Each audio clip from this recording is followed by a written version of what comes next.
canto ilusionado, aunque no he dormido nada.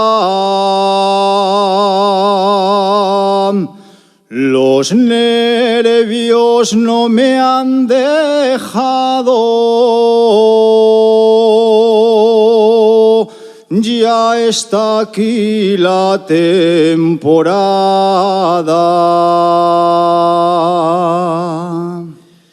La noche es negra y cerrada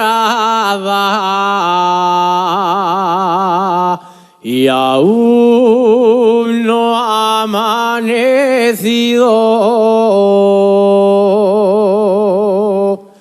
Hoy da comienzo la caza en mi lote preferido.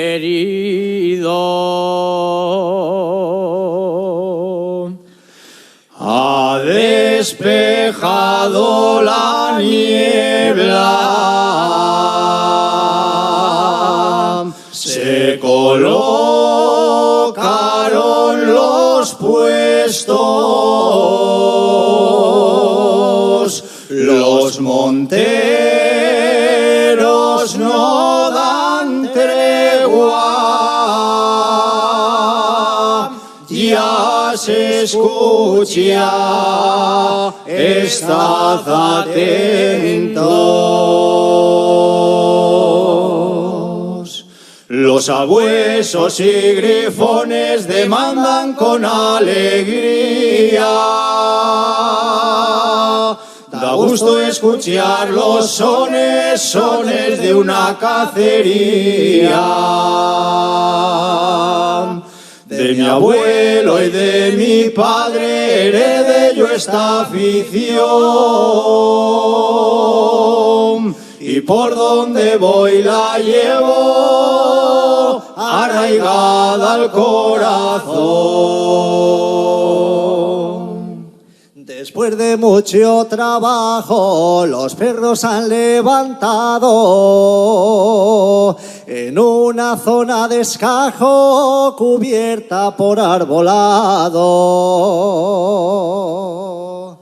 Cantan con fuerza los canes, con voz espectacular. Ya corren los jabalíes, la fiesta va a comenzar. Se apagan las emisoras, el silencio inunda el ruido, solo roto por las balas